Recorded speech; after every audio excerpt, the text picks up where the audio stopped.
Meu nome é Maria Eugênia. Tenho 68 anos. E durante quase 4 décadas carreguei um peso que poucos conseguem imaginar. Descobrir que toda a minha vida foi construída sobre o dinheiro roubado pela pessoa que eu mais amava no mundo, meu pai. Hoje, depois de tanto tempo, sinto que finalmente posso contar esta história. Não para buscar perdão ou compreensão, mas porque acredito que minha experiência pode ajudar outras pessoas a entenderem as consequências devastadoras da corrupção, não apenas para a sociedade, mas para as próprias famílias dos corruptos. Nasci em 1957, na cidade de Santa Rita do Sapucaí, no interior de São Paulo. Meu pai, Dr. Antônio Carlos Machado, era o prefeito mais querido que aquela cidade já teve. Pelo menos era isso que eu acreditava. Ele governou por 3 mandatos consecutivos, de 1973 a 1985. Uma época em que a fiscalização era bem mais frouxa e as pessoas confiavam cegamente nos seus líderes políticos. Nossa família era respeitada, admirada. Eu cresci sendo tratada como uma pequena princesa na cidade. Nossa casa era a maior da Rua das Flores, uma mansão de 2 andares com um jardim extenso e piscina. Tínhamos 3 carros, empregados, e eu estudava no melhor colégio particular da região. Meu pai sempre dizia que trabalhava duro para nos dar o melhor. E eu nunca questionei de onde vinha tanto dinheiro. Afinal, ele era o prefeito. Devia ganhar bem, não é? Que ingenuidade a minha. Lembro-me dos jantares em nossa casa, sempre com pessoas importantes. Vereadores, empresários, deputados que vinham de outras cidades. Minha mãe, Dona Helena, preparava banquetes elaborados. E eu, aos 15, 16 anos, servia os convidados me sentindo importante por fazer parte daquele mundo adulto e sofisticado. As conversas giravam em torno de obras públicas, licitações, parcerias estratégicas. Palavras que eu não entendia completamente, mas que soavam importantes e necessárias para o progresso da nossa querida Santa Rita. Meu pai era um homem carismático, alto, sempre bem vestido, com aquele sorriso largo que conquistava qualquer um. Ele me levava às inaugurações das obras que realizava. A nova escola municipal, a reforma da Praça Central, a pavimentação das ruas principais. Eu caminhava ao lado dele, orgulhosa, ouvindo os elogios das pessoas. Que sorte você tem, Maria Eugênia, de ter um pai tão dedicado à cidade, diziam. E eu acreditava piamente nisso. Durante minha adolescência, nunca me faltou nada. Roupas importadas que minha mãe encomendava de São Paulo, viagens de férias para o litoral, festa de 15 anos no clube da cidade com mais de 200 convidados. Eu era invejada pelas minhas colegas e confesso que gostava dessa posição. Sentia-me especial, escolhida, merecedora de tudo aquilo por ser filha de quem eu era. Aos 18 anos, ingressei no curso de pedagogia na Universidade Estadual da cidade vizinha. Meu pai fazia questão de me levar e buscar todos os dias em seu Chevrolet Opala azul marinho, sempre reluzente. Na faculdade era conhecida como a filha do prefeito, e isso me abria portas. Professores me tratavam com deferência especial.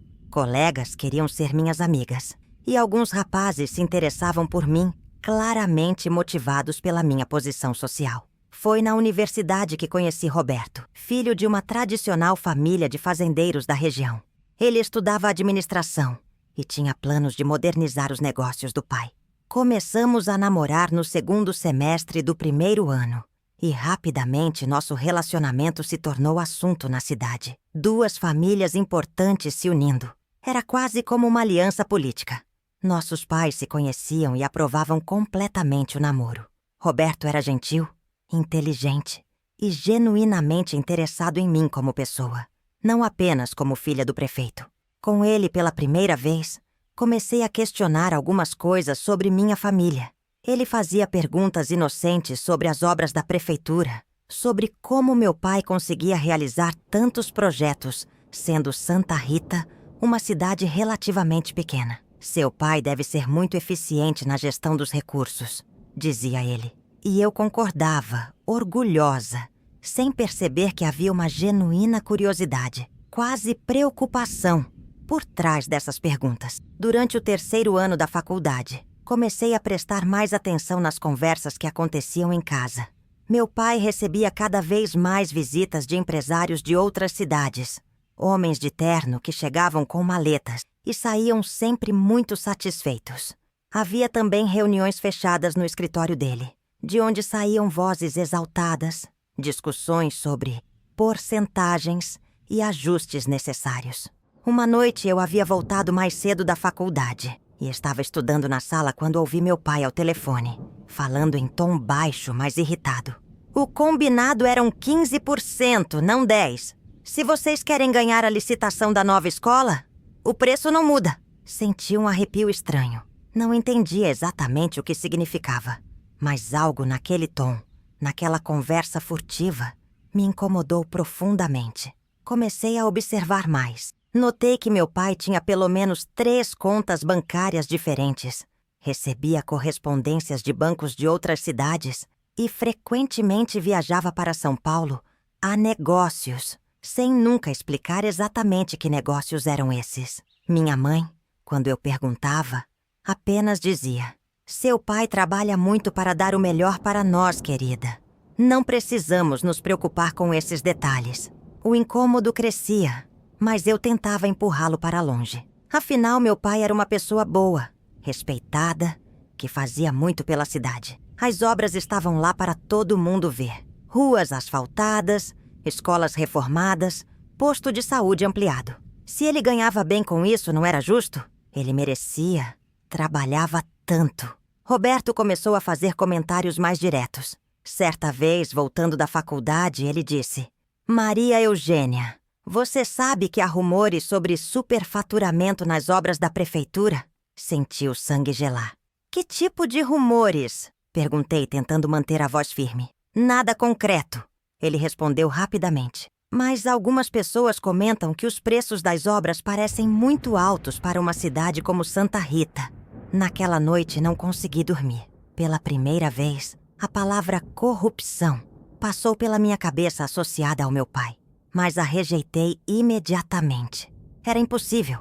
Meu pai era íntegro, honesto, dedicado ao bem público. As pessoas falavam por inveja, por não conseguirem ter o mesmo sucesso que ele. Durante o 4º ano da faculdade, os rumores se intensificaram. Começaram a circular boatos sobre investigações, sobre denúncias anônimas enviadas para órgãos estaduais. Meu pai ficou mais nervoso, irritadiço. Passava horas ao telefone, sempre fechado no escritório. As visitas dos empresários se tornaram mais frequentes e mais discretas, sempre chegando quando era tarde da noite. Roberto me procurou um dia claramente desconfortável. "Maria Eugênia, preciso te contar uma coisa. Meu pai ouviu de fonte segura que vai haver uma investigação na prefeitura. Ele está preocupado porque nossa família tem contratos de fornecimento de gado para estar a merenda escolar." Senti o mundo girar. "Que tipo de investigação?" consegui perguntar. "Sobre superfaturamento e direcionamento de licitações. Meu pai quer cancelar os contratos para não se envolver em nada suspeito." Foi a primeira vez que a realidade bateu na minha porta de forma direta. Não eram mais rumores vagos ou desconfianças infundadas. Uma família respeitável estava se afastando da nossa por medo de associação. Isso só podia significar uma coisa: havia fundamento nas suspeitas. Cheguei em casa naquela noite decidida a conversar com meu pai. Encontrei-o no escritório, rodeado de papéis e pastas abertas, o rosto cansado e preocupado. "Pai, preciso falar com você", disse, sentando na cadeira em frente à mesa dele. Ele levantou os olhos e, pela primeira vez, notei como pareciam envelhecidos. "O que acontece, querida?" "Está havendo comentários sobre investigação na prefeitura. Roberto me contou que a família dele está preocupada." "Pai, me diga a verdade. Está acontecendo algo que eu deveria saber?" Ele ficou em silêncio por alguns segundos que pareceram eternos. Depois suspirou profundamente. "Maria Eugênia, a política é um mundo complicado. Às vezes, para conseguir fazer o bem para a cidade, a gente precisa fazer acordos que nem sempre são convencionais." Senti meu coração acelerar. "Que tipo de acordos, pai?" Ele se levantou, caminhou até a janela, ficou de costas para mim. "As licitações públicas são muito burocráticas, filha. Se a gente seguisse todas as regras ao pé da letra, nenhuma obra sairia do papel. Então, às vezes, a gente precisa facilitar o processo. Escolher empresas que a gente sabe que fazem um bom trabalho, mesmo que isso signifique ajustar alguns preços. As palavras dele ecoavam na minha cabeça como um pesadelo. Ajustar preços só podia significar superfaturamento. Facilitar processos só podia significar burlar licitações. Meu pai estava me confessando nas entrelinhas que era corrupto. Pai, murmurei, isso é crime. Ele se virou para mim e vi em seus olhos uma mistura de defensiva e súplica. Maria Eugênia, você viu quantas obras fizemos nesta cidade? Quantas escolas reformamos? Quantas ruas asfaltamos? Você acha que isso seria possível se eu ficasse amarrado pela burocracia estatal? Eu fiz muito bem para essa cidade. Era a justificativa clássica do corrupto. Os fins justificam os meios. Mas naquele momento, aos 22 anos, eu ainda não tinha maturidade para entender completamente isso. Parte de mim queria acreditar que havia uma lógica diferente, que meu pai realmente estava fazendo o bem, apesar dos métodos questionáveis. Mas, pai, e se descobrirem? E se realmente houver investigação? Ele voltou para a mesa, sentou pesadamente. Por isso estou organizando tudo, querida. Transferindo alguns recursos, ajustando alguns documentos. Não vai dar em nada. E mesmo se der, eu assumi todos os riscos sozinho. Você e sua mãe não sabem de nada, entendem? Vocês sempre foram inocentes em tudo isso. Aquela conversa mudou tudo para mim. Saí do escritório sentindo como se tivesse perdido a inocência de uma vez só. Durante semanas, fiquei dividida entre a lealdade ao meu pai e o horror crescente pela realidade que estava descobrindo. Roberto notou minha mudança de humor, mas eu não conseguia contar para ele o que tinha descoberto. Como explicar que toda a minha vida tinha sido financiada com dinheiro roubado? As investigações avançaram rapidamente. Em março de 1982, funcionários da Receita Federal apareceram na prefeitura para uma auditoria de rotina, que durou 3 dias. Meu pai voltava para casa cada dia mais pálido e nervoso. As reuniões noturnas no escritório se intensificaram, agora com advogados e contadores. Foi quando minha mãe começou a fazer perguntas. Uma tarde, ela me chamou para conversar. Maria Eugênia, seu pai está muito estranho. Você sabe se está acontecendo algo na prefeitura? Percebi que ela realmente não sabia de nada. Durante todos esses anos, tinha sido mantida no escuro, assim como eu. A diferença era que ela nunca havia questionado a origem de nosso padrão de vida. Mãe, disse cuidadosamente, acho que pode haver alguns problemas com a gestão dos recursos públicos. Ela me olhou sem entender. Que tipo de problemas? Não tive coragem de ser mais específica. Talvez seja melhor a senhora conversar diretamente com o papai. A conversa entre meus pais aconteceu naquela mesma noite. Ouvi vozes exaltadas vindos do quarto deles. Minha mãe chorando, meu pai tentando explicar algo. No dia seguinte, ela estava com os olhos inchados de tanto chorar e não falou comigo sobre o assunto.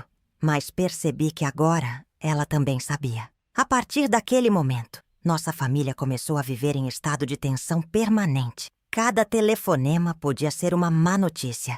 Cada visita inesperada podia ser a polícia. Meu pai começou a falar sobre planos de contingência, sobre documentos que precisavam ser reorganizados, sobre contas que precisavam ser transferidas para locais mais seguros. Roberto me procurou novamente, desta vez acompanhado de seu pai. Maria Eugênia, lamento muito, mas nossa família decidiu que é melhor cancelarmos o noivado temporariamente. Senti o chão desabar. Nós havíamos ficado noivos no Natal anterior, com festa e tudo. Temporariamente? Perguntei, embora soubesse que era definitivo. Até que toda essa situação se esclareça, disse o pai dele, constrangido. Você entende que não podemos nos envolver em nenhuma suspeita de irregularidade. Voltei para casa naquela tarde com o coração completamente despedaçado. Não apenas havia perdido o homem que amava, mas havia perdido por causa dos crimes do meu pai. Pela primeira vez, senti raiva dele. Raiva por ter colocado toda a nossa família naquela situação. Por ter construído nosso bem-estar sobre mentiras e roubos, por ter destruído meu futuro com suas escolhas egoístas. Confrontei-o naquela mesma noite. Pai, Roberto cancelou nosso noivado por causa das suas irregularidades. Estou perdendo o homem que amo por causa das suas escolhas. Ele me olhou com dor genuína. Maria Eugênia, eu sinto muito. Nunca quis que vocês pagassem por isso. Achei que conseguiria resolver tudo sem que ninguém se machucasse. Mas não conseguiu, pai. E agora? O que vai acontecer conosco? Ele passou a mão no rosto, cansado. Estou tentando resolver, filha. Tenho alguns contatos em Brasília. Talvez consiga fazer tudo morrer antes de virar processo. Mas vocês precisam se preparar para talvez termos que mudar daqui por um tempo. A ideia de deixar Santa Rita, nossa casa, nossa vida, por causa dos crimes dele me encheu de revolta. Pai, por que você fez isso? Nós não precisávamos de tanto dinheiro assim. Por que não se contentou em ser apenas um prefeito honesto? Ele ficou em silêncio por um longo tempo, antes de responder. Porque, quando você entra nesse jogo, filha, não é fácil sair. Uma coisa leva a outra. Um favor aqui, uma facilitação ali. E de repente você está tão envolvido que não consegue mais voltar atrás. Foi nessa conversa que finalmente entendi a natureza viciante da corrupção. Não era apenas sobre dinheiro, era sobre poder, sobre a facilidade de conseguir as coisas, sobre se sentir acima das regras que limitam as pessoas comuns. Meu pai havia se tornado dependente daquela sensação de controle absoluto. Os meses que se seguiram foram os mais difíceis da minha vida até aquele momento. As investigações se intensificaram e começaram a aparecer matérias nos jornais da região sobre irregularidades na prefeitura de Santa Rita do Sapucaí. Nosso sobrenome, que antes era sinônimo de prestígio, começou a ser sussurrado pelas ruas com desconfiança e desprezo. Na faculdade, a situação ficou insustentável. Colegas que antes me bajulavam agora me evitavam, ou faziam comentários maldosos quando passavam por mim. Professores que me tratavam com deferência especial agora eram formais e distantes. Sentia-me como se carregasse uma marca invisível na testa. Filha de corrupto. Minha mãe começou a evitar sair de casa. As amigas do clube pararam de ligar. Os convites para eventos sociais cessaram completamente. Ela, que sempre foi uma mulher sociável e ativa na comunidade, se tornou uma reclusa. Passava os dias limpando compulsivamente a casa ou mexendo no jardim, como se a atividade física pudesse aliviar a angústia mental. Em casa, as discussões entre meus pais se tornaram frequentes. Minha mãe, que descobriu que grande parte das joias que possuía haviam sido compradas com dinheiro desviado, queria devolver tudo para as autoridades. Meu pai argumentava que isso seria uma confissão de culpa, que ainda havia chance de tudo se resolver sem consequências maiores. Helena, se começarmos a entregar as coisas, eles vão ter certeza de que somos culpados, dizia ele. Mas, Antônio, nós somos culpados, gritava minha mãe. Pelo menos eu sou, ele corrigia. Vocês não sabiam de nada. Mas essa distinção legal não aliviava o peso moral que todos nós sentíamos. Foi em junho de 1982 que recebemos a primeira intimação oficial. Meu pai foi chamado para prestar depoimento na Delegacia de Polícia Civil da região. Lembro-me perfeitamente daquele dia. Ele saiu de casa de terno azul marinho, gravata discreta, tentando manter a postura de homem público respeitável. Voltou 5 horas depois, completamente destruído. Eles sabem de tudo, disse simplesmente, sentando na poltrona da sala sem nem tirar o paletó. Tem documentos, registros bancários, gravações de conversas telefônicas. Alguém muito próximo me entregou. Ficamos em silêncio, absorvendo a informação. Depois de todos esses meses de tensão, finalmente a realidade havia chegado de forma definitiva. Minha mãe perguntou a pergunta que todos estávamos pensando. E agora, Antônio? Ele ficou olhando para as mãos por um longo tempo. Agora vamos ter que enfrentar as consequências. O advogado disse que com colaboração e devolução dos valores, posso conseguir um acordo. Mas vai significar admitir culpa, perder os direitos políticos, provavelmente algum tempo de prisão. A palavra prisão ecoou na sala como um tiro. Meu pai na cadeia. Era impensável, mas era a realidade que se aproximava. Naquela noite, os três ficamos acordados até tarde, falando sobre coisas práticas. O que fazer com a casa, com os carros, com as contas bancárias. Meu pai começou a nos explicar quais bens eram legítimos e quais vinham do dinheiro desviado. Descobri que nossa casa havia sido comprada inteiramente com recursos desviados. Os 3 carros também. A piscina, as reformas, até mesmo meus estudos particulares. Tudo financiado com dinheiro roubado da população de Santa Rita. Senti-me fisicamente enjoada ao perceber que havia sido cúmplice, involuntária durante toda a minha vida. Pai, eu preciso saber exatamente quanto foi roubado, disse, tentando manter a voz firme. Ele hesitou. Maria Eugênia, isso não vai te fazer bem saber. Eu preciso saber. Tenho direito de saber o tamanho da dívida moral que estou carregando. Ele suspirou. Ao longo dos 9 anos foram desviados aproximadamente 50 milhões de cruzeiros. Em valores de hoje, seria algo em torno de $200 mil. O número me chocou. Não era apenas umas facilitações ou pequenos ajustes. Era uma operação sistemática de roubo ao erário público, que durava quase uma década. 50 milhões que deveriam ter ido para melhorias reais na cidade, para salários dos funcionários públicos, para investimentos em saúde e educação. Naquela noite, tive minha primeira crise de pânico. Acordei no meio da madrugada com falta de ar, coração acelerado, suando frio. A realidade havia finalmente me atingido em cheio. Eu era filha de um ladrão. Tudo o que eu tinha, tudo o que eu era, havia sido construído sobre crime. Como poderia continuar vivendo com esse peso?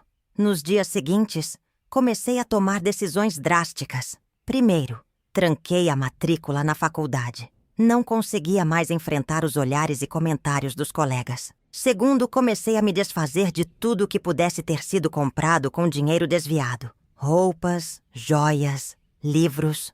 Queria me livrar de qualquer coisa que me lembrasse da origem suja da nossa riqueza. Minha mãe tentou me dissuadir. Querida, você não tem culpa do que seu pai fez. Não precisa se punir dessa forma. Mas eu sabia que, mesmo sem culpa legal, havia uma responsabilidade moral que eu precisava assumir. Tinha vivido dos frutos do crime durante 25 anos. Era hora de enfrentar as consequências. A situação ficou ainda pior quando o caso ganhou as manchetes dos jornais estaduais. Prefeito de Santa Rita acusado de desviar 50 milhões. Esquema de corrupção em cidade do interior paulista. Dinastia política desmoronada por denúncias de superfaturamento. Nossa família se tornou exemplo nacional de corrupção municipal. Roberto tentou me procurar uma vez durante esse período. Encontramos em uma lanchonete discreta, longe do centro da cidade. Ele estava visivelmente desconfortável, mas havia algo em seus olhos que parecia genuíno. Maria Eugênia, eu sinto muito por tudo isso. Queria que as coisas fossem diferentes. Respondi com uma honestidade brutal. Roberto, eu não posso mais ser a pessoa que você conheceu. Aquela Maria Eugênia era uma ilusão construída sobre dinheiro roubado. Agora preciso descobrir quem eu realmente sou. Ele tentou argumentar. Mas você não fez nada de errado. Você é a mesma pessoa. Não, Roberto, eu não sou. Vivi 25 anos em uma mentira completa. Preciso aprender a existir sem todos os privilégios que o crime do meu pai me proporcionou. E você precisa seguir sua vida sem carregar o peso do nosso sobrenome. Foi a última vez que conversamos. Soube depois que ele se casou com a filha de outro fazendeiro da região e teve uma vida próspera e respeitável. Às vezes me pergunto se tomei a decisão certa ao afastá-lo definitivamente, mas acredito que foi o mais honesto para ambos. Em outubro de 1982, a Polícia Federal finalmente veio à nossa casa. Eram 6 horas da manhã quando a campainha tocou insistentemente. Meu pai, que praticamente não dormia mais, foi até a porta ainda de pijama. Através da janela do meu quarto, vi 3 carros oficiais estacionados na rua e várias pessoas de terno caminhando em direção à casa. Antônio Carlos Machado, você está preso temporariamente para averiguações sobre desvio de recursos públicos e formação de esquema para fraudar licitações. disse o delegado mostrando o mandado de prisão. Meu pai não resistiu, não gritou, não fez escândalo. Apenas pediu para trocar de roupa e se despedir da família. Descemos todos para estar à sala. Minha mãe chorava silenciosamente. Eu tentava manter a compostura. Meu pai nos abraçou. Primeiro ela, depois eu. Cuidem-se. O advogado já sabe o que fazer. Isso vai passar. Mas no fundo dos seus olhos, percebi que ele não acreditava mais nisso. Enquanto ele se arrumava, os agentes começaram a lacrar o escritório e alguns cômodos da casa para posterior busca e apreensão. Ouviam-se conversas técnicas sobre evidências, documentos comprometedores, contas bancárias bloqueadas. Nossa casa havia se transformado em cena de crime. Quando levaram meu pai, dezenas de vizinhos estavam nas janelas e portões observando. A notícia havia se espalhado rapidamente. Afinal, era o primeiro prefeito da história da cidade a ser preso. Senti vergonha de uma forma que nunca havia experimentado antes. Não apenas vergonha dele, mas vergonha de mim mesma, da minha família, do nosso sobrenome. Nas horas seguintes, nossa casa foi completamente revistada. Os agentes encontraram documentos escondidos no escritório, dinheiro em espécie guardado em cofres falsos, até mesmo joias enterradas no jardim. Cada descoberta era como uma punhalada. Mais evidências de que realmente vivíamos cercados pelos frutos do crime. O delegado responsável foi respeitoso conosco. Explicou que eu e minha mãe não estávamos sendo investigadas, mas que todos os bens da família seriam bloqueados até que se determinasse quais haviam sido adquiridos, com recursos desviados. As senhoras podem permanecer na casa temporariamente, mas não podem vender nem transferir nenhum bem sem autorização judicial. Ficamos praticamente em prisão domiciliar dourada. Tínhamos onde morar, mas não podíamos dispor de nada. As contas bancárias foram bloqueadas, os carros apreendidos. Até mesmo as joias da minha mãe foram catalogadas como possível produto de crime. De uma hora para outra, passamos de família rica e influente para pessoas sem recursos e sob investigação. A reação da cidade foi imediata e brutal. Na primeira vez que saí de casa após a prisão do meu pai, para comprar medicamentos para minha mãe, senti o peso dos olhares e comentários. Ali vai a filha do ladrão, ouvi alguém sussurrar. Viveram a vida toda às nossas custas, disse outro. Deviam devolver tudo e ir embora da cidade, completou uma terceira pessoa. Voltei para casa em lágrimas. Minha mãe, vendo meu estado, decidiu que não sairíamos mais de casa, a não ser em casos de absoluta necessidade. Vamos esperar isso passar, dizia ela sempre otimista. Mas eu sabia que não passaria. Santa Rita era uma cidade pequena, de memória longa. Nosso sobrenome sempre seria associado à corrupção. Durante as semanas seguintes, começamos a receber cartas anônimas. Algumas eram ameaçadoras. Saiam da nossa cidade, família de ladrões. Outras eram apenas cruéis. Esperamos que morram de vergonha pelo que fizeram. Cada carta era como um soco no estômago, mas também um lembrete constante de que as ações do meu pai haviam machucado pessoas reais. O processo judicial avançou rapidamente. Meu pai, seguindo orientação dos advogados, decidiu fazer delação premiada, confessando tudo em troca de uma pena menor. Isso significava admitir publicamente cada crime, cada desvio, cada esquema que havia operado durante 9 anos. As confissões foram publicadas na íntegra pelos jornais locais. Ler aquelas confissões foi uma das experiências mais dolorosas da minha vida.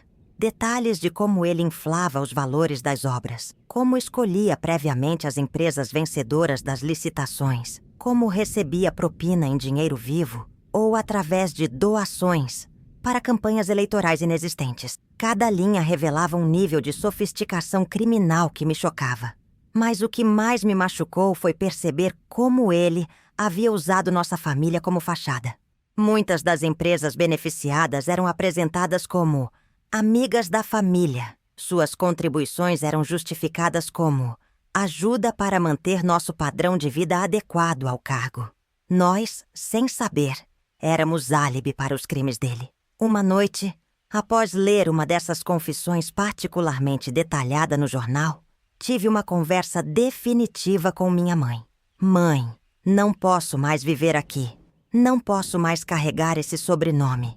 Preciso ir embora, recomeçar em outro lugar, com outra identidade. Ela tentou me dissuadir. Querida, isso vai passar. As pessoas vão esquecer. Não, mãe. As pessoas não vão esquecer. E nem devem esquecer. Papai roubou dessa cidade por 9 anos. É justo que sofra as consequências. E nós, como família dele, também temos que enfrentar nossa parte nessas consequências. Ela chorou, mas no fundo sabia que eu estava certa. Comecei a fazer planos secretos para deixar Santa Rita.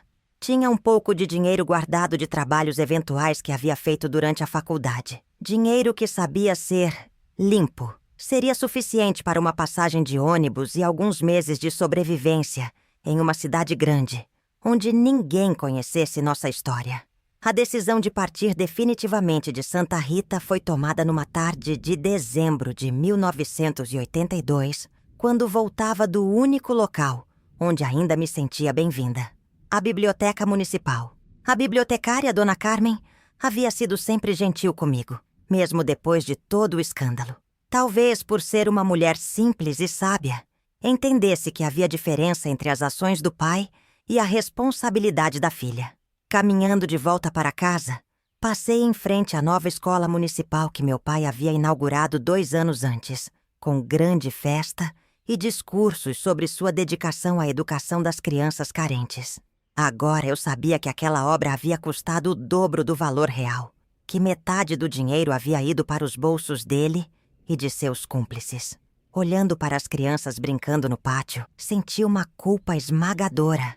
Essas crianças, seus pais, toda a população de Santa Rita havia sido roubada sistematicamente durante 9 anos. O dinheiro que poderia ter construído 2 escolas havia construído uma escola e nossa piscina.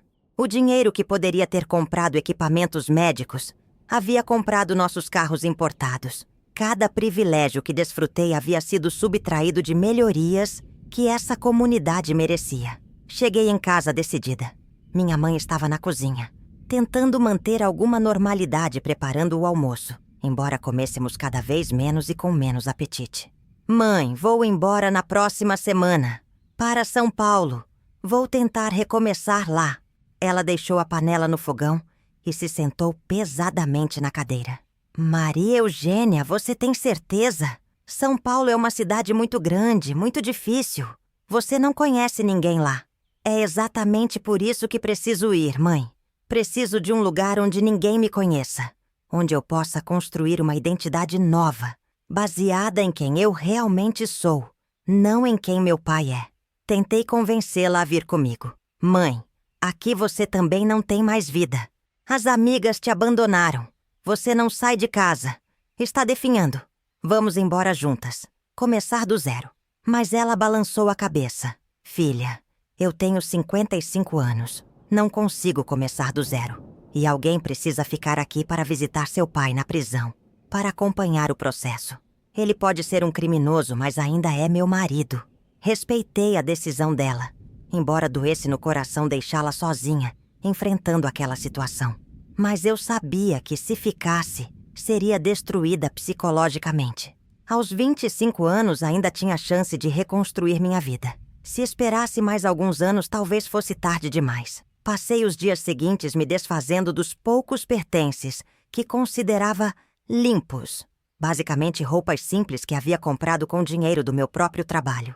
Todo o resto, roupas caras, joias, livros, presentes, deixei para trás. Queria partir levando apenas o que sabia ter origem honesta. Visitei meu pai uma última vez na cadeia antes de partir.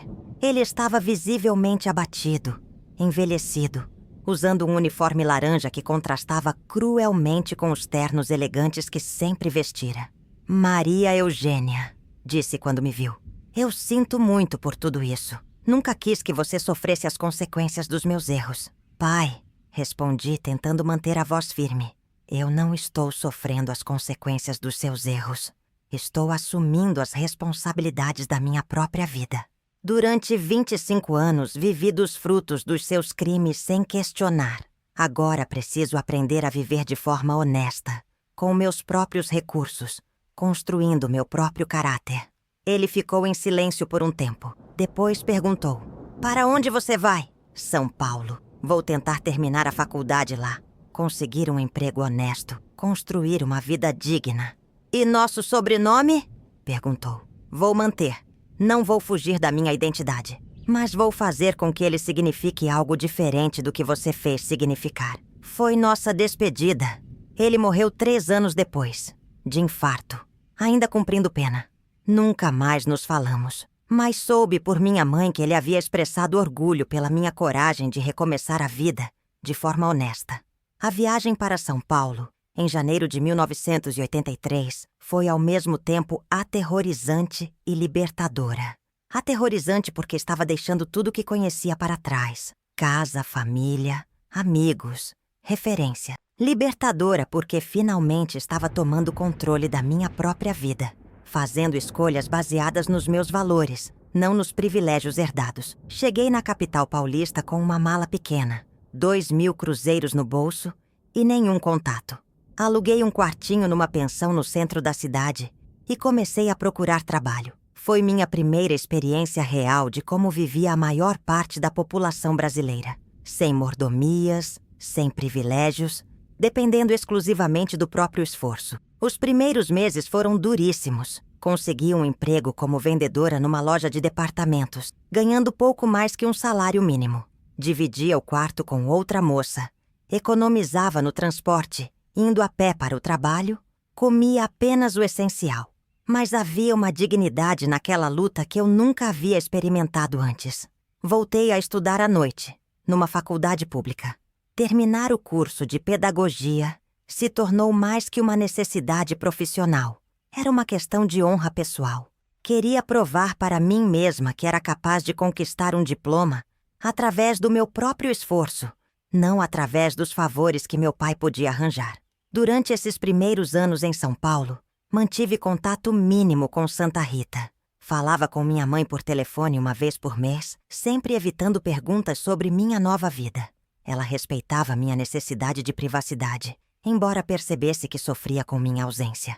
Gradualmente, comecei a construir uma nova identidade. Maria Eugênia Machado deixou de ser a filha do prefeito corrupto para ser simplesmente uma jovem trabalhadora e estudante tentando fazer sua vida na capital. Quando colegas de trabalho ou faculdade perguntavam sobre minha família ou origem, eu dizia apenas que vinha do interior e preferia não falar sobre o passado. Os anos passaram e, lentamente, fui reconstruindo não apenas minha vida material, mas principalmente minha autoestima e meu senso de identidade. Formar-me em pedagogia em 1985 foi uma das maiores vitórias da minha vida. Estava na cerimônia de colação de grau sozinha, sem família presente, mas senti um orgulho genuíno que nunca havia experimentado antes. O orgulho de uma conquista completamente minha.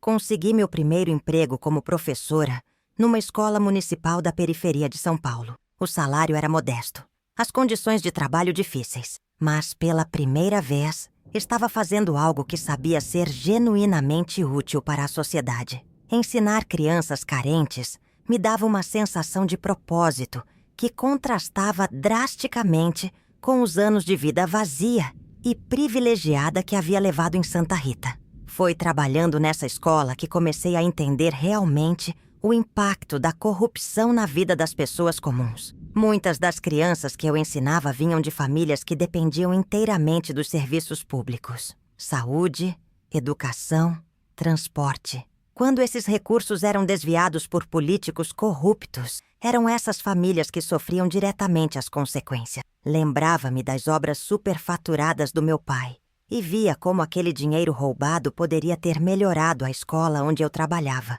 onde faltavam livros, materiais didáticos, até mesmo carteiras adequadas para todas as crianças. O que para minha família havia sido luxo desnecessário, para essas crianças poderia ter significado oportunidades reais de educação e crescimento. Essa consciência me motivou a ser a melhor professora que conseguia ser.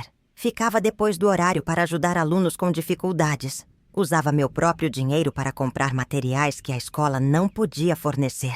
Participava ativamente dos projetos comunitários. Era minha forma de tentar devolver à sociedade um pouco do que minha família havia subtraído dela.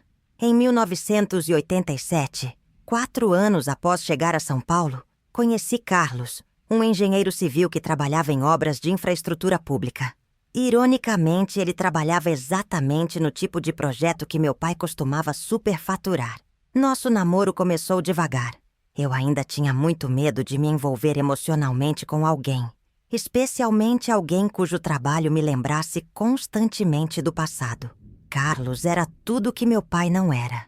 Rigorosamente honesto, transparente em suas ações, comprometido com a qualidade do trabalho público. Trabalhava para uma empresa que tinha contratos com a prefeitura, e eu ouvia suas histórias sobre a complexidade de fazer obras públicas dentro do orçamento, cumprindo prazos, sem cortar corners na qualidade. Era a antítese de tudo o que havia aprendido sobre facilitações e ajustes durante minha juventude. Demorei quase 2 anos para contar a Carlos sobre minha verdadeira origem. Quando finalmente me senti segura o suficiente para dividir minha história, ele ficou chocado, mas não pelos motivos que eu esperava. "Maria Eugênia", disse ele após ouvir tudo. "A coragem que você teve de largar tudo e recomeçar do zero é impressionante. Muitas pessoas na sua situação teriam tentado justificar ou minimizar os crimes da família. Essa reação me ensinou algo fundamental. Havia pessoas no mundo capazes de separar as ações de uma pessoa das ações de sua família. Pessoas que conseguiam ver além dos sobrenomes e preconceitos. Carlos se tornou não apenas meu companheiro, mas meu principal apoio na jornada de reconstrução da minha identidade. Casamos em 1989, numa cerimônia simples com poucos amigos. Minha mãe veio de Santa Rita para o casamento. Era a primeira vez que nos víamos em 6 anos. Ela havia envelhecido visivelmente, os cabelos completamente brancos, o rosto marcado pelos anos de sofrimento e isolamento social. Mas havia algo em seus olhos que sugeria uma certa paz. Talvez o orgulho de ver que eu havia conseguido reconstruir minha vida de forma digna. Durante a festa, pequena, mas alegre, minha mãe me disse algo que nunca esqueci. "Maria Eugênia, seu pai estaria orgulhoso da mulher que você se tornou. Ele sempre disse que o maior arrependimento dele era ter arrastado você e eu para essa situação. Saber que você conseguiu sair por cima, que construiu uma vida honesta e útil, teria sido um alívio para a consciência dele. Foi a primeira vez, desde toda a tragédia familiar, que consegui pensar no meu pai sem sentir apenas raiva ou vergonha. Ainda não conseguia perdoá-lo completamente pelos crimes que cometeu, mas comecei a entender que ele também era um ser humano complexo, capaz de arrependimento e sofrimento pelas consequências de suas ações. Carlos e eu compramos um apartamento pequeno, mas nosso, financiado com nossos salários honestos. Cada prestação paga era uma vitória. Cada móvel comprado com nosso trabalho era uma conquista genuína. Pela primeira vez desde que saí de Santa Rita, senti que estava construindo algo sólido e verdadeiro. Uma casa que ninguém poderia questionar a origem. Uma vida que ninguém poderia chamar de ilegítima. Em 1991, nasceu nossa primeira filha, Ana Clara. Segurar aquela criança nos braços me fez refletir profundamente sobre heranças. Não apenas materiais, mas morais. Que tipo de exemplo eu queria dar a ela? Que valores queria transmitir? Como garantir que ela crescesse entendendo a importância da honestidade e da responsabilidade social? Decidi que nunca esconderia dela a verdade sobre sua origem familiar, mas que essa verdade seria apresentada sempre como uma lição sobre as consequências das escolhas morais. Ela cresceria sabendo que tinha um avô que cometeu crimes graves, mas também sabendo que sua mãe havia escolhido um caminho diferente, que havia assumido a responsabilidade de reconstruir a dignidade familiar através de ações honestas. Durante os anos 90, continuei trabalhando como professora, sempre na rede pública, sempre com crianças de famílias simples. Fiz especialização, depois mestrado em educação. Minha dissertação foi sobre o impacto da corrupção pública na qualidade da educação municipal. uma forma acadêmica de processar minha própria experiência e contribuir para o conhecimento sobre o tema. A pesquisa para essa dissertação me obrigou a estudar casos similares ao do meu pai, a entender os mecanismos psicológicos e sociais que levam à corrupção e, principalmente, a dimensionar o verdadeiro impacto dessas práticas na vida das comunidades. Foi um processo doloroso, mas necessário, como uma terapia acadêmica que me ajudou a colocar minha história pessoal em perspectiva. Em 1998, 15 anos após deixar Santa Rita, recebi uma ligação inesperada. Era o atual prefeito da cidade, que havia descoberto meu paradeiro através de antigos registros e queria me fazer um convite surpreendente: voltar para trabalhar na reconstrução do sistema educacional municipal. "Professora Maria Eugênia", disse ele, "sabemos de sua trajetória em São Paulo, de seu trabalho exemplar na educação pública. A cidade precisa de pessoas como a senhora, que entendem tanto os problemas quanto as soluções da educação municipal. Seria uma forma de cicatrizar algumas feridas do passado." A proposta me deixou profundamente conflituada. Parte de mim queria aceitar. Seria uma forma de devolver diretamente à comunidade que havia sido prejudicada pelos crimes do meu pai. Mas outra parte temia enfrentar novamente os preconceitos e lembranças dolorosas associadas ao nosso sobrenome. Conversei longamente com Carlos sobre essa possibilidade. Ele, como sempre, foi sábio e ponderado. "Maria Eugênia, você passou 15 anos provando que é uma pessoa diferente do seu pai. Talvez seja a hora de voltar para casa e mostrar isso diretamente para as pessoas que foram mais prejudicadas por ele." Decidimos aceitar. Em março de 1999, voltei para Santa Rita como secretária municipal de educação. A recepção foi mista. Algumas pessoas me receberam com curiosidade e respeito pela trajetória que havia construído em São Paulo. Outras ainda olhavam com desconfiança e ressentimento. Mas eu estava preparada para isso. Meu primeiro ato como secretária foi implementar um sistema de total transparência nos gastos da educação municipal. Todas as licitações, compras, contratos e prestações de contas passaram a ser publicadas mensalmente no jornal local e afixadas em murais nas escolas. Era a minha forma de mostrar que entendia exatamente o que havia dado errado no passado e estava determinada a fazer diferente. Durante os 4 anos em que exerci o cargo, conseguimos resultados significativos. Reformamos todas as escolas municipais, compramos equipamentos novos, capacitamos todos os professores, implantamos programas de reforço escolar. Mais importante, fizemos tudo isso gastando exatamente o orçamento previsto, sem nenhum centavo de superfaturamento. O trabalho foi reconhecido em nível estadual. Santa Rita passou a ser citada como exemplo de gestão transparente na educação municipal. Recebi convites para dar palestras sobre transparência pública em outras cidades.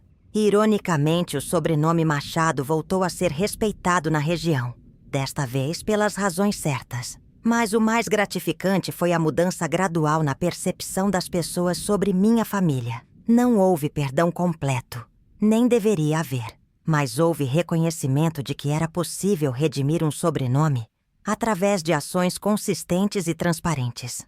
Alguns dos mesmos cidadãos que me hostilizaram em 1982 passaram a me cumprimentar respeitosamente nas ruas em 2002. Minha mãe, que havia passado quase 20 anos vivendo como uma reclusa em Santa Rita, começou a sair de casa novamente. O trabalho que eu estava fazendo na educação municipal lhe deu uma forma de se orgulhar novamente do sobrenome Machado. "Agora", dizia ela, "quando as pessoas ouvem nosso nome, pensam em você, não no seu pai." Em 2003, terminei meu mandato como secretária e voltei para São Paulo. Havia cumprido minha missão pessoal de devolver algo à comunidade que havia sido prejudicada pela minha família. Mais importante, havia provado para mim mesma que era possível transformar vergonha em propósito, culpa em ação construtiva. Carlos havia sido promovido a gerente de projetos em sua empresa. Ana Clara estava terminando o ensino médio e se preparando para o vestibular, e eu havia concluído meu doutorado em educação. Nossa família pequena, mas sólida, havia construído uma vida baseada em trabalho honesto, transparência e responsabilidade social. Durante os anos 2000, continuei trabalhando na educação pública em São Paulo, agora em cargos de coordenação e supervisão. Minha experiência em gestão transparente me abriu portas e passei a ser consultora para outras prefeituras que queriam implementar sistemas similares de transparência educacional. Sempre que dava palestras sobre o tema, incluía minha história pessoal como exemplo de como a corrupção afeta não apenas as comunidades, mas as próprias famílias dos corruptos. Falava sobre as vítimas colaterais da corrupção, filhos, cônjuges, parentes que precisam carregar o peso moral dos crimes de seus familiares. Essas palestras eram sempre emocionalmente exaustivas para mim, mas acreditava que eram importantes. Havia outras Marias Eugênias no Brasil, filhos e filhas de políticos corruptos, que precisavam encontrar formas dignas de lidar com essa herança moral. Minha história poderia servir de exemplo de que era possível reconstruir uma identidade familiar, baseada em valores diferentes. Em 2010, aposentei-me do serviço público após 25 anos de carreira. Havia começado como professora primária, ganhando um salário mínimo, e terminado como coordenadora regional de educação. Toda minha trajetória profissional havia sido construída sobre mérito próprio, transparência e dedicação ao serviço público de qualidade. A festa de aposentadoria foi pequena, mas significativa. Estavam presentes colegas de trabalho de várias épocas, ex-alunos que haviam se tornado adultos bem-sucedidos e até algumas pessoas de Santa Rita que haviam feito questão de vir a São Paulo para me homenagear. Era o reconhecimento público de uma carreira íntegra e produtiva. Durante os discursos da festa, uma ex-aluna minha disse algo que me emocionou profundamente. Professora Maria Eugênia nos ensinou que não importa de onde viemos, mas para onde escolhemos ir. Que nossa identidade não é definida pelas ações dos nossos pais, mas pelas nossas próprias escolhas. Hoje, aos 68 anos, olho para trás e vejo uma jornada longa e complexa de reconstrução pessoal e familiar. Foram quase 4 décadas desde o dia em que descobri a verdade sobre os crimes do meu pai. E posso dizer com sinceridade que encontrei paz com essa história. Não através do esquecimento, mas através da ação responsável. Ana Clara se formou em Direito e hoje trabalha na Controladoria Geral da União, combatendo exatamente o tipo de crime que seu avô cometeu. Ela escolheu essa carreira conscientemente, como forma de honrar a luta da família pela redenção moral. É casada, tem 2 filhos e criou uma família baseada em valores sólidos de honestidade e responsabilidade pública. Meus netos crescem sabendo a história completa da família, tanto os crimes do bisavô quanto a reconstrução feita por sua avó e mãe. Não escondemos o passado, mas o utilizamos como ferramenta educativa sobre a importância das escolhas morais e suas consequências duradouras. Carlos se aposentou há 2 anos e continuamos casados há mais de 35 anos. Nosso relacionamento sobreviveu a muitos desafios, incluindo o peso da minha história familiar, porque foi construído sobre honestidade absoluta desde o início. Ele sempre disse que me admira não apesar da minha origem, mas por causa da forma como lidei com ela. Minha mãe morreu em 2015, aos 88 anos, pacificada com a vida. Os últimos anos dela foram mais felizes que os primeiros 20 anos após o escândalo. Ela havia visto o sobrenome Machado ser redimido através do meu trabalho e do trabalho da Ana Clara. Seu funeral teve boa presença de pessoas de Santa Rita, um sinal de que a comunidade havia conseguido separar a mulher, que ela era, das ações do marido. Mantenho até hoje uma relação complexa com a memória do meu pai. Não consegui perdoá-lo completamente pelos crimes que cometeu. Seria desonesto da minha parte fingir que consigo, mas aprendi a entendê-lo como um ser humano falível, que fez escolhas terríveis e pagou por elas. Mais importante, aprendi a não permitir que a raiva por ele continuasse envenenando minha própria vida. Periodicamente ainda recebo convites para dar palestras sobre transparência pública, corrupção e suas consequências familiares. Aceito alguns especialmente quando são para jovens que estão começando carreiras no serviço público. Acredito que minha história pode ajudá-los a entender a importância da integridade moral, não apenas para a sociedade, mas para suas próprias famílias. Uma pergunta que sempre me fazem nessas palestras é se valeu a pena pagar o preço pelos crimes do meu pai. Minha resposta é sempre a mesma. Eu não paguei o preço pelos crimes dele. Eu assumi a responsabilidade pela minha própria vida. A diferença é fundamental. Vítimas pagam preços por coisas que não controlam. Pessoas responsáveis fazem escolhas sobre como reagir às circunstâncias que enfrentam. Outra pergunta frequente é se eu me arrependo de ter cortado relações com meu pai antes de ele morrer. É uma questão dolorosa, mas minha resposta é honesta. Não me arrependo da decisão que tomei aos 25 anos, mas lamento não ter tido maturidade na época para manter algum tipo de relacionamento que permitisse a ele se redimir pessoalmente, não apenas legalmente. Talvez com mais sabedoria, eu pudesse ter encontrado uma forma de condená-las às ações sem condenar completamente a pessoa. Hoje vivo uma vida simples, mas digna. Tenho uma casa modesta, mas paga com dinheiro honesto. Relacionamentos baseados em confiança mútua. E a satisfação de ter contribuído positivamente para a educação pública brasileira. Mais importante, tenho a consciência tranquila de que, apesar de ter nascido e crescido cercada pelos frutos do crime, construí minha vida adulta inteira sobre princípios éticos sólidos. Às vezes me pergunto como seria minha vida se meu pai nunca tivesse se corrompido. Provavelmente teria tido uma existência mais fácil, com mais recursos materiais, casamento dentro da elite local, vida social privilegiada. Mas seria uma vida vazia, sem propósito real, sem a profunda satisfação que vem de saber que cada conquista foi genuinamente merecida.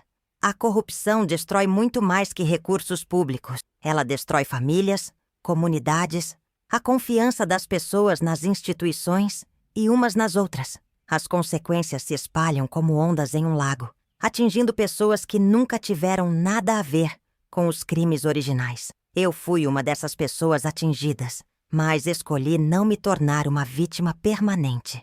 Para jovens que podem estar passando por situações similares, descobrindo que suas famílias estão envolvidas em corrupção ou outros crimes, meu conselho é simples.